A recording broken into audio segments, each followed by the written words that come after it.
Welcome to the Industrial Talk Podcast with Scott MacKenzie. Scott is a passionate industry professional dedicated to transferring cutting-edge, industry-focused innovations and trends while highlighting the men and women who keep the world moving. So put on your hard hat, grab your work boots, and let's go. All right, once again, thank you very much for joining Industrial Talk, and thank you very much for your continued support. A platform that is dedicated to industry professionals all around the world because you're bold, brave, and you dare greatly. You're changing lives and you're changing the world. We are broadcasting here on site. Q1 OMG meeting, Reston, Virginia. And again, if you have any interest in any of the things that people are talking about from a technology perspective, I think you need to go out to omg.org and find out more, because here, tremendous amount of people who are definitely smarter than me, which is not saying much. Now, you can slam the door over there. Somebody's trying to be nice and quiet in my intro. Anyway, and just find out more, because it is an absolutely incredible organization. You've heard him once, you've heard him twice. His name is Marcellus. Let's get cracking. Oh, how you doing, my friend? Oh, I'm doing great. Yeah, because it's always good to see you. Thank you. Good to see you. Yeah, well, it is what it is. From quarter to quarter. Quarter to quarter. Hey, where's the next quarter going to be? Do you know? Closer to you in Orlando. Oh, see, You can drive with the car. I can drive that one. Yeah, I hope we see you again. Yeah, well, you know people in big places. So, again, it's been a good meeting there, Marcellus? Yeah, it's ISE. We talk about trends and all the stuff. How long have you been a part of this organization? 2015. Yeah, that's a little while. That's an investment of time. Yeah. Oh yeah. By way too much investment. When you know my hourly payment and multiply this with all these meetings that are sitting here, would be definitely a luxury car. Yeah. But that's what makes this so special, is because you get people like you and others who really sort of, they understand the need. There's an importance, and you guys contribute, and you make it a priority, and you debate, and you do the things that do truly make that. I don't like doing, but you do it, and I appreciate that. And I think people, you're unsung heroes. What are we talking about here? Talk to us a little bit about what's on your mind. Yeah, today I talk about a little bit different focus. It's not industrial, but this is related, and this is about devices, and this is maybe something or goes all one day in the industrial. But it's easier today to start on the consumer side. So I was on the Consumer Electronics Show, and Consumer Electronics Show is also fascinating. Oh. You see a lot of consumer products like big trucks from Caterpillar or big tractors from John Deere. They're definitely electronic products for consumers, but they're still there. They're there because they address finally consumer demands, like we want to eat. But I don't want to come too far away. I look actually for small devices. So think about you have all this health lifestyle today. Everyone is worried about his health. Not everyone, but especially the people who eat responsible and all this stuff. They're always worried. They said, is my blood pressure okay? They have a fitness watch and all this stuff. So there is a lot of new devices coming on the market, which practically fringe results from medical research. You have equipment you use at home every day, and it tells you, for example, are you relaxed? Are you nervous? How you get relaxed? All these things. There's so many, and they're all in the Consumer Electronics Show. It's endless. Yes, and the problem on that stuff is this product. This is not a joke product. They're serious products. So they need a lot of development. They need a lot of research. And they need finally some FDA approval. You can bring it on the market without having a risk. You're not using it and you get sick from that. And that's all cost. And that makes these products very expensive. And expensive products is what the consumer doesn't like. They want a cheap, affordable product, especially when there is some technology, some usage, they don't even know it works. Assume you have a product, and there was one who said, here's your bed, lay on it when you're nervous, it's rattled for 5 minutes, and then you're relaxed. And then the bed is $2,000. Seriously, who is buying that for $2,000? And then are we critical? Not me. So But when you look deeper, this special bed has no value of $2,000. This is some rack with some pillow, with some, and then you have some rattle system. And when you add together the hardware the cost to produce this hardware is about 300. The rest is what I say intellectual cost, development, software, approval, and selling, and finally profit. Yeah, this is all stuff you have not to bring up front. That you bring this on the market and make instantly a loss. Yeah, you bring this over time, like a subscription. And so you said, okay, this bed of $2,000, we sell you for $300. This is our real cost. And for the first year, you have to make a subscription with credit card for another $500. And the next year again and again.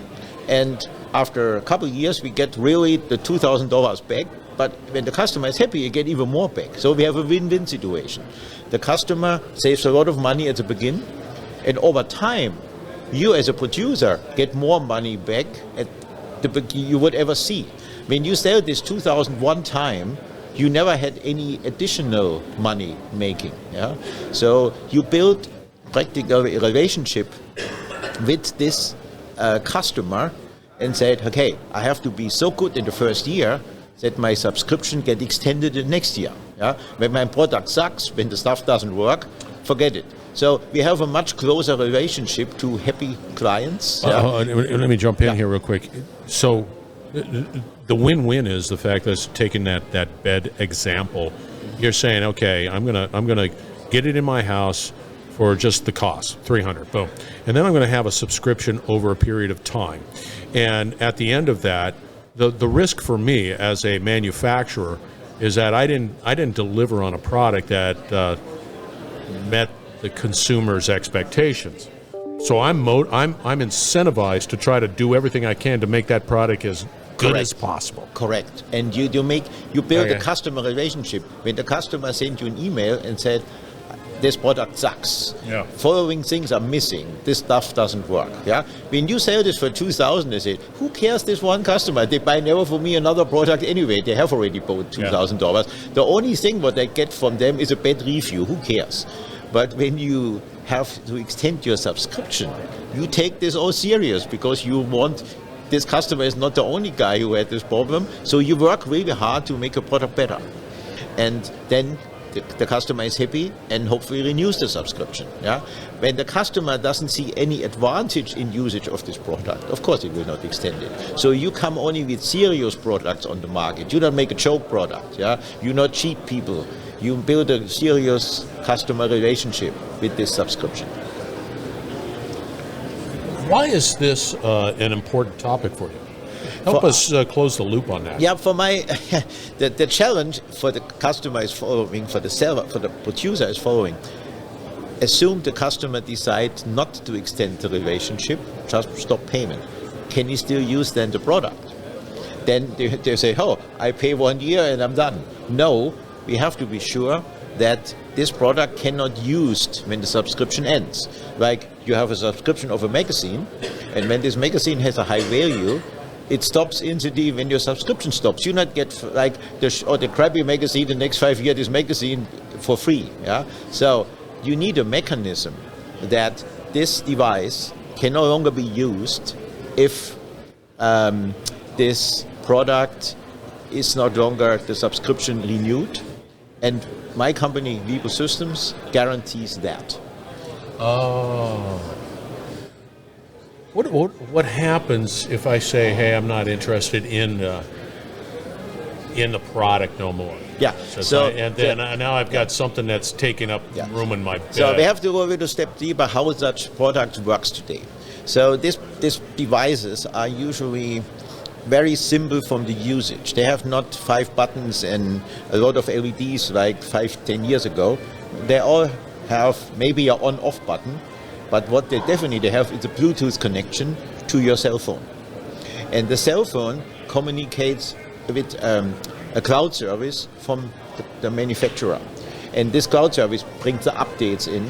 maybe it even shares your information of your health system with all other clients. You not exchange it, but you get, for example, the average, how the ideal person lives, you live. You get all this stuff, and this is all cloud-based. So, and what our company would extend on that is that this cloud service checks, is there a subscription active? Is there a license available?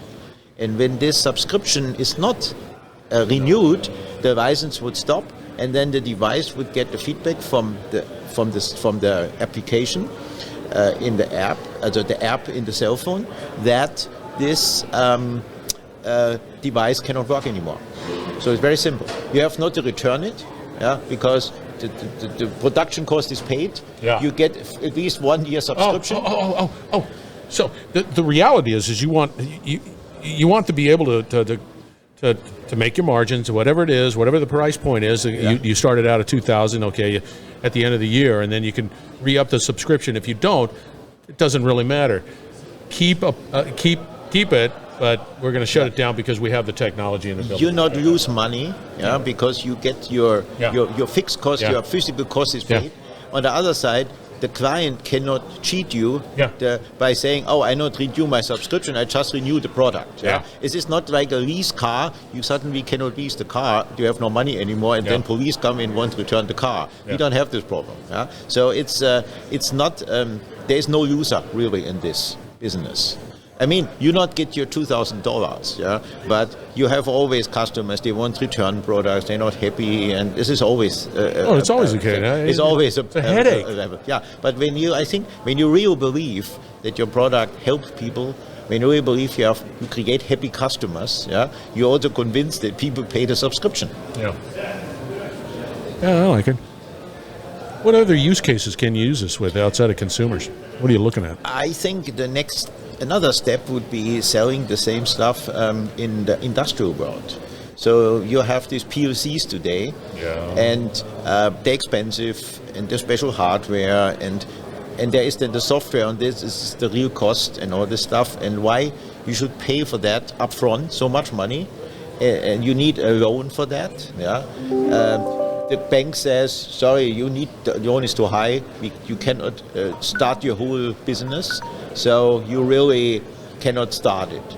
But when you just would pay this upfront cost, the cost to produce this hardware, it would be much cheaper. I give you a good example where everyone is complaining today.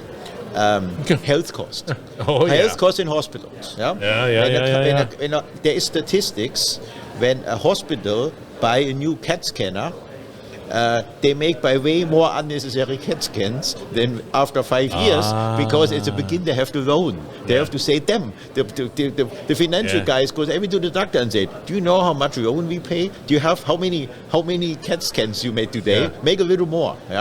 This is not, you cannot approve it. But assume a model where we say, company like GE sells you the fixed hardware of this CAT scanner. There's still a lot of money. CAT scanner is a lot of hardware and complex things, but the biggest part today is the software, the maintenance, the research, the FDA approval, all this stuff. It's the same thing like the consumer device. So you would say you pay maybe a tenth of the original cost for the installation, but then for each CAT scan you actually do, you pay a fee to the manufacturer, which is much higher.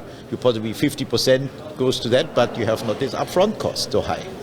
And so in the commercial industry, you will have a similar model, but it is more difficult to sell today. I think in the consumer, you have this one consumer products, you have this one manufacturer to oversee this and say, look, this is not a commercial product. I have not to talk with the hospital about we pay differently, and the consumer is more price sensitive in this case. So it's easier to sell. And you definitely don't want the headaches, and every month you're coming around, what is it, how do I account for it, that type of and there is also some, we have a funny world. There is sometimes companies, they say, look, we have the budget this year for the new CAT scanner, we have to buy it right now.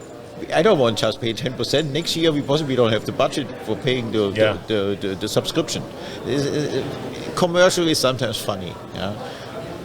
Don't they do something similar to that, like in the world of farming? So I'm a farmer. I can't that combine. I'm not. No. I can't buy that combine. Yep. There's no possible way, but I need the combine Yes. to do what I need to do.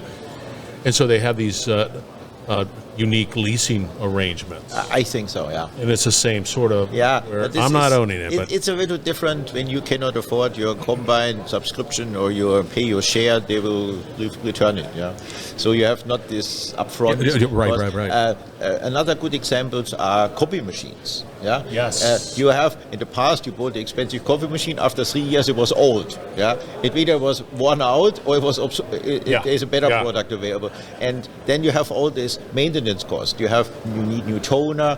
Something it breaks. it's a mess. So what's much easier is you have a contract. You say, look, for each copy, I have not just the 1 cent for the paper. I have another 5-6 cents for. Yeah. I pay you a lease, and so you have a pay-per-use model. Yeah. When you use, Yes. And when something doesn't work, the machine already tells the leasing company and say, look, they need new toner, the paper is down, this machine doesn't work anymore, and the service is coming unrequested. They're already there because you have a healthy customer relationship.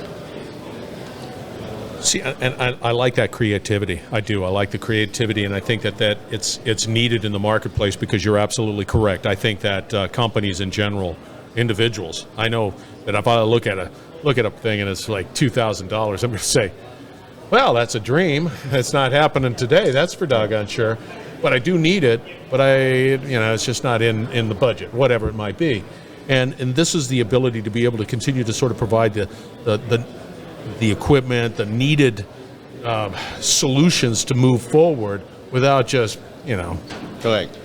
burning a hole in my pocket and then, being miserable for the rest of my life. Yeah, and you enhance the relationship. Yeah, you said, look, Yeah. I need, and not just want happy customer. I need happy customer. They're part of my business. Yeah, you model. have to.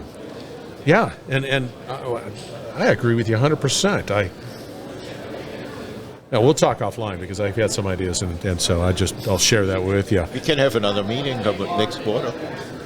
Well, look at you. It's like he's upselling me. He's upselling me on the I'm interview. just addictive for You're having meetings with you. Yeah, look at that, man. That is the money. All right. You're always a pleasant conversation. I like it a lot. Again, I want to make sure that people get a hold of you. How do they do that? How do they get a hold of you?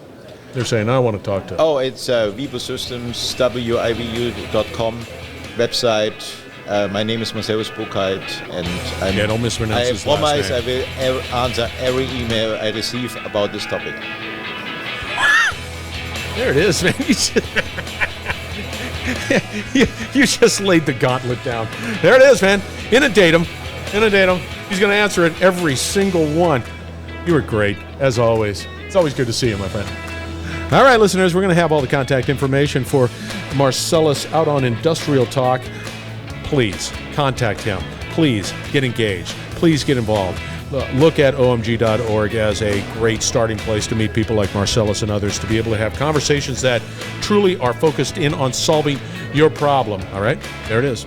That's my wisdom for today. All right, we're going to wrap it up on the side. Stay tuned. We will be right back. You're listening to the Industrial Talk Podcast Network.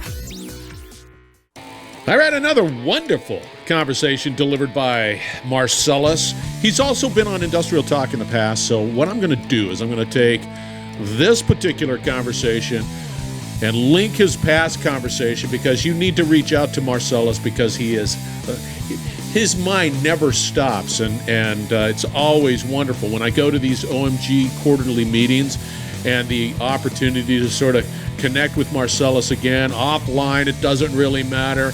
He's always got something hammering in his head, and he's just always buzzing. A lot of energy coming from Marcellus, absolutely. All right, I mentioned OMG real quick. Go out to omg.org. And the reason you want to do that is because you get people like Marcellus, as well as others who are really focused on solving problems. And you need to be a part of that collaboration, because the world is moving fast. Innovation is happening. And it's just a good thing to be able to just be a part of an organization that is addressing a lot of the changes that are taking place within industry, and OMG is definitely the location to making that happen. I mention this all the time. Industrial Talk is definitely building a collaborative platform that highlights and tells your story. I'd like to be able to have that conversation with you. I'd like to be able to just say, hey, go out to Industrial Talk. Say, Scott, I want to talk to you. You'll talk to me. And we'll have a conversation about what you're doing. Because we want everybody to succeed. And to do that, that means we have to have a conversation, and you have to deliver solutions. All right, enough of that. Be bold, be brave, dare greatly. Get a hat, get a shirt. They're out there. We're going to have another great conversation coming from OMG shortly, so stay tuned.